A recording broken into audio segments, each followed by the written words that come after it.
Throughout the world, the right to education is protected in various articles of milestone documents, including Article 26 of the United Nations General Assembly Universal Declaration of Human Rights 1948 and Article 28 of the United Nations Convention on the Rights of the Child 1989.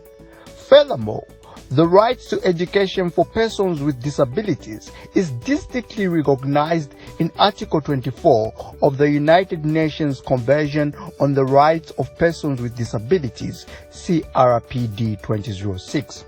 Though Zambia first ratified the CRPD in 2008, the country has included persons with disabilities in various policies and laws ever since the Constitution was amended in 1996. And as of now, there are several laws and policies in place that cover persons with disabilities, including some specifically within the field of education. This is why today on this podcast, we discuss the importance of special education in primary schools and secondary schools. And to help discuss this topic, I'm joined by two capable individuals, one being a lady and one being a gentleman. The lady being the founder and director of Zambian Albinism Matters. She is also an advocate for children, world peace, and human rights. Tapela Banda, welcome to this podcast. Hello, and thank you so much for the invite. I really appreciate to share my knowledge on this platform. I hope everybody's fine, and I hope we are all staying safe. So I'm also joined by Abra Mundengo, a student at Northrise University, studying a Bachelor in Information Technology with Web and Software Development. Also a holder of a Diploma in Information and Technology from the Zambia ICT College, a 2019 Huawei Seeds for Future recipient, and a former academic chairperson for Zambia ICT Students Union. Thank you very much to both of you for joining us today on this podcast. So in as much as the word special education is out there, one would like to know what exactly special education is. So let's get it from you, Tapela. What is special education? That's a very good question. So special education is inclusive education. And I'm sure we have all come across the word inclusive mostly in 2021 because the goal is to leave no one behind. So what is inclusive education? Inclusive education is an education system that includes and brings on board, employs, educates, and all in all teaches children coming from all different stereotypes, backgrounds. And what do I mean by that? I mean these are children that have special needs. Special needs means these are children who have different types of disabilities. These might be blind children, these might be deaf children, these might be children with physical disabilities. And apparently special education is not only in excluded schools only that are dealing with special education. When we talk about special education, we're talking about inclusive education, which means children with special needs can learn at a so-called normal general school. So we take note that special education is an inclusive education which allows children from all different stereotypes, backgrounds are coming together to learn and to acquire quality education and knowledge together with everybody from different backgrounds too. And this is a place or an institution where they get good quality education. Thank you so much. That being said by Tapela, let me get back to you, Mr. Mundengo. What factors promote and hinder effective inclusion and participation of children with disabilities in social activities? With the aspect of factors, especially that hinder, because I think the problem why we haven't achieved special education at the highest level, or maybe that is successful enough, is because of the many hindrances that we face as a society. And the most hindrance that we find is the stigma, I would say that, or maybe the negative aspect that children that are without disabilities give towards those with disabilities. The different homes that people come from, children that come from a different home are taught something different about people that are handicapped, or maybe people that cannot walk, people maybe that have got, they cannot see, or maybe they cannot hear, or they cannot speak. So there's sort of beliefs around people. This is one of the factors that keeps on taking us backwards, because we find that we would have a school and we would have a child that can speak, that can see, that can talk, but let's say they're just lame, and then that that becomes a point of distinction from the students that are without disabilities, and they will label that person as if they are disadvantaged. They're not really disadvantaged, but we see this connotation or this thing that tries to hinder these people, right, or rather us trying to achieve this education.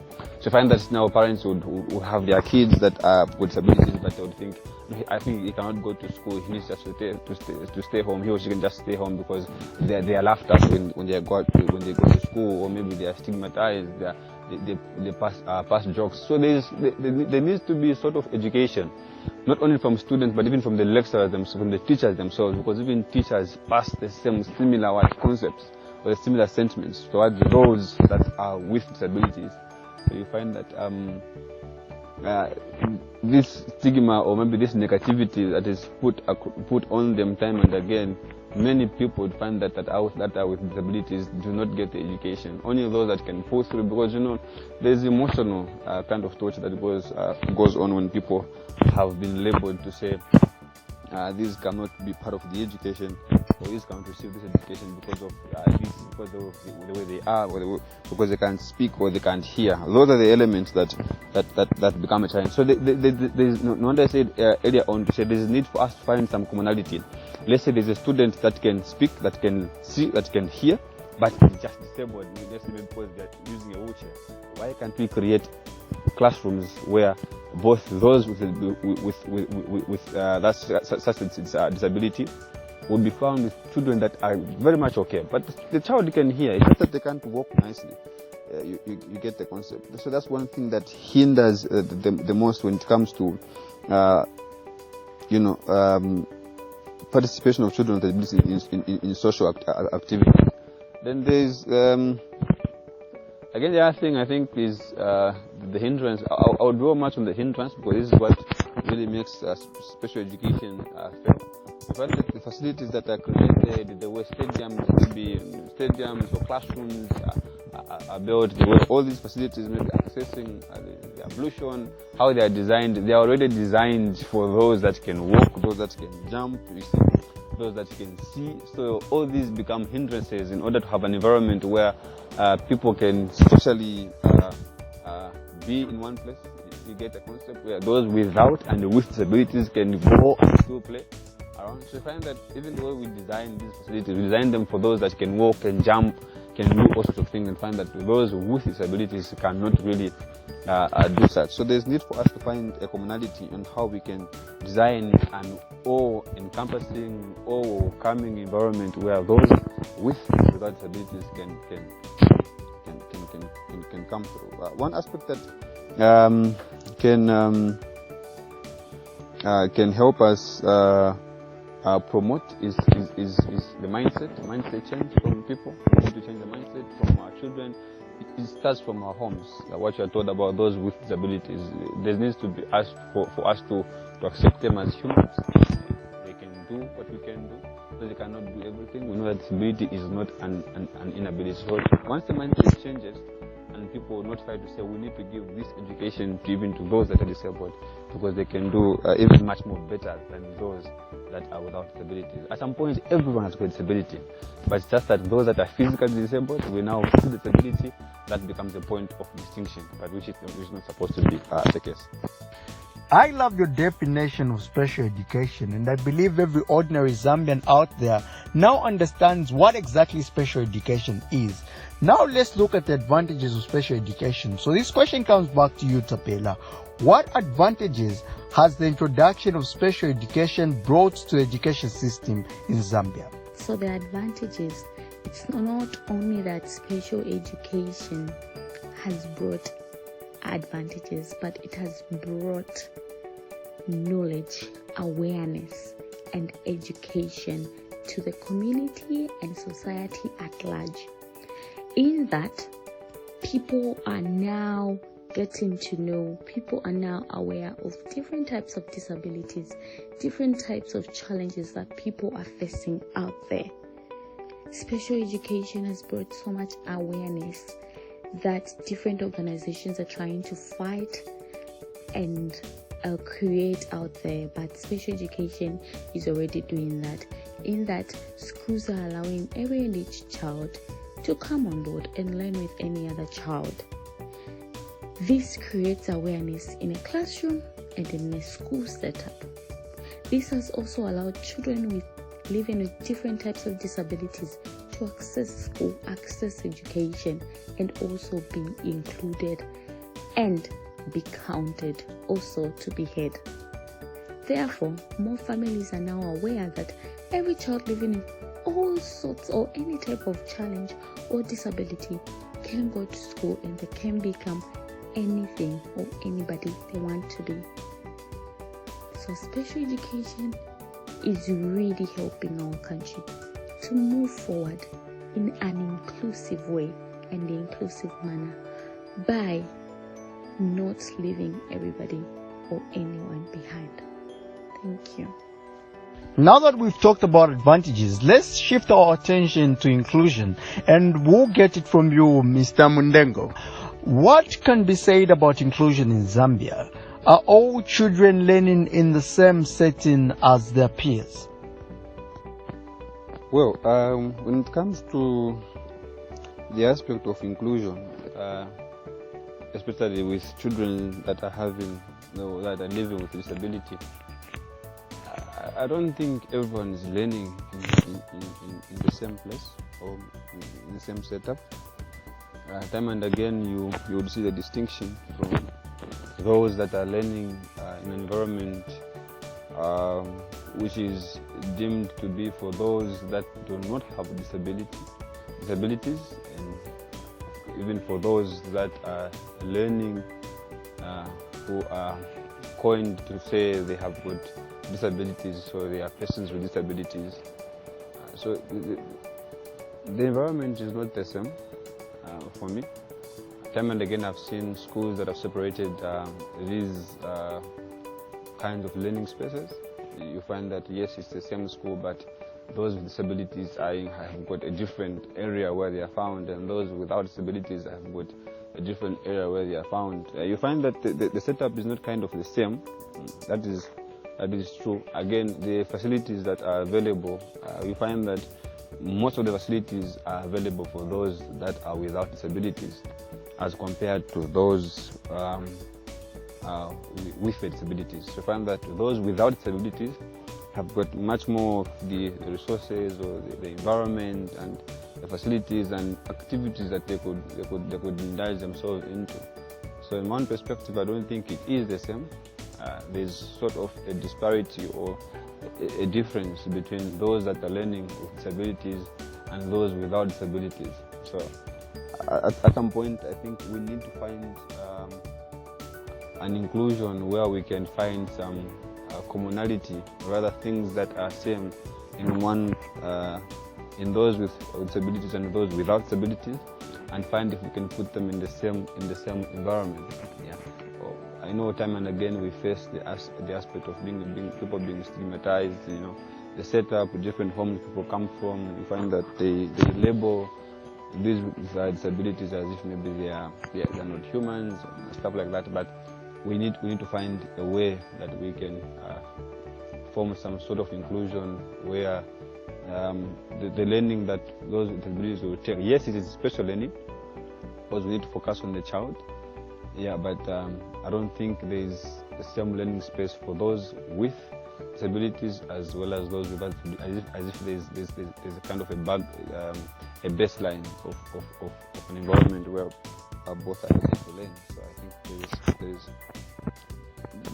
there's some kind of a disparity, some kind of a difference between the two settings. Maybe now we can specify to special education. So getting it from you, Tapela, are there challenges to the inclusion of children with different disabilities in the ordinary school systems? If any, to what extent have the challenges affected the inclusion and participation of children with disabilities in school activities? So before we go to school activities, we're going to look at the challenges that we're still facing outside the school, which is families out there are still keeping these children. Families out there are still hiding these children, which means they're taking away the right to education for them. When we come back to the school setup, back to your question, which is one of my points that I would state is resources. This is really a challenge in schools, in an ordinary school, in a special school, in any other institution. This is a challenge to special education children, special needs children living with disabilities. Why? We have example, children who are blind. They need braille papers, they need primers, they need all sorts of materials to use to help them study and to help them also be part of the education system by making the education easy. Just like everybody writes using a pen and paper, book, these children also need that in their own special way, So it is very hard to gather resources in that every and each day they're being used and they're finishing. So it means that there are more resources that are needed. Also, apart from that, more awareness needs to be done in rural areas. Special education is for everybody. It's not only for children living with special needs in the urban setup, which is the town setup. No. Children living with different types of disabilities out there in the rural areas must be included too. This is also a challenge because most children out there in the rural areas, which is the village setup, are still not going to school. So I plead that children in the rural areas must also be taken to school. How can so be? This requires the government to make more awareness, also other stakeholders, to make sure that these children are not being left out and more families are being brought to the front to speak and also to represent these children with special needs. If more resources can be provided and more children can be reached out with special needs, those who are in the rural areas, everybody will not be left behind and everybody will be included. Thank you so much. Now, as we look at how we can foster effective participation and inclusion of children with disabilities in the mainstream of the school systems, let's get it from you, Mr. Mundengo. As we conclude with this question, what strategies are in place to foster effective participation and inclusion of children with disabilities in the mainstream of the school systems, and what has been the effect of these strategies? Well, one strategy that I have seen that at some point I had travel with some students from Solwezi. In 2012 and 2015, I participated in it's called NASAZ, the National Association for Arts. Arts Association of Zambia. So we have performing arts, we've got the choral group, now there's an aspect where we should do the fine arts as well. We used to make sculptures, we used to make paintings, drawings, seed mosaics, paper mosaics, and one aspect that I saw that was effective was the inclusion of persons with disabilities. There are these guys from St. Charles, within Solwezi. It's a school for those with special need, the hearing impaired, and those that cannot really speak. So we had those guys. You'd find that we would have them in the same platform and would compete with them, but those would again compete against those with disabilities. So again, it was a good strategy, although again categorizing to say these are the ones with hearing impaired, or these are the ones that are there for maybe they need special needs, for me doesn't really sound better. That strategy is a good strategy, but that strategy needs to be included in a way that we can compete, right? So that we do not make them feel as if they really need the special needs.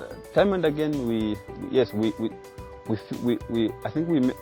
think we shouldn't make them feel sorry for themselves, but what I should tell them to say, you can compete as the other ones that are competing. So the best would be, in such a strategy, we've got the National Arts Association of Zambia, I think that's what it's called, NASAZ, for secondary schools. We need to make it evident, have those that can translate, maybe that can speak sign language, if there are those that are hearing impaired and cannot speak, but compete with those that have with no disabilities, so that we can see, to say these guys can compete. Right? That strategy worked out nicely. Although I didn't like the aspect of, again, them being categorized to say they are hearing impaired, or maybe these are the disabled ones. So that strategy was a nice strategy, but I think it's best that we compete at the same level, those without and with disabilities. So I think that is a good strategy. The other one that I saw was with the aspect of sports. It's a good strategy, where you find that even those that there are some students that can hear, but they cannot speak. You get the concept? Yeah, I've seen guys play football. Maybe they're hearing impaired. They've got a team playing against. So we need to have those activities, and those strategies are nice in order for us to have an inclusion and remove that sort of a boundary. Because there's some kind of a war between those without disabilities and those with disabilities, which for me I don't think is the best way. We need to go on forward. We need to break this war of separation for me, and remind every person to say, hey, you can do it. You can do better than those. You can work as this. You can do like those. So we need to find those aspects. That's also a good strategy. Even just I don't think this strategy is being implemented. We need to find a way of trying to of designing our schools where they are accessible by those with and without disabilities. Most of the time we design schools, we design classrooms, we design our walkways just for those without disabilities. There's sort of that separation for me. That's what I feel we need to do much, that we can get it out and we can have people interact even with those without and with disabilities, interacting as if we are all okay. Actually, we are all okay. We are all humans. Disability is not an inability. We can do as people can do as well. So there is need of doing that. Creating our walkways, creating our classrooms, designing them in such a way that are accessible by everyone. Designing our labs that are accessible for both those that are with disabilities and those without disabilities. There is no need of us creating a school both with a lab for the disabled and a lab for the non-disabled. No, we need to create a lab that can be accessed by those with and without disabilities. Right? So these are the things that we need to put in place. Some schools, yes, are implementing it, but in other schools, you find that we need to create again other schools for those with special education. Yes, those schools need to be created. That is very much correct. But there are those where we can work on the balance. That students that can see, that can hear, that can talk, but it's just that we have to work with maybe with a wheelchair, maybe with crutches and the like. But we need to find a way of trying to include those people in the classroom. Students that are fully okay, that have no disabilities, so that we can have this interaction going on, removing this notion to say these guys need this kind of special education. When in fact, yes, some people need special education, but we need to stop creating that separation. That's what I think.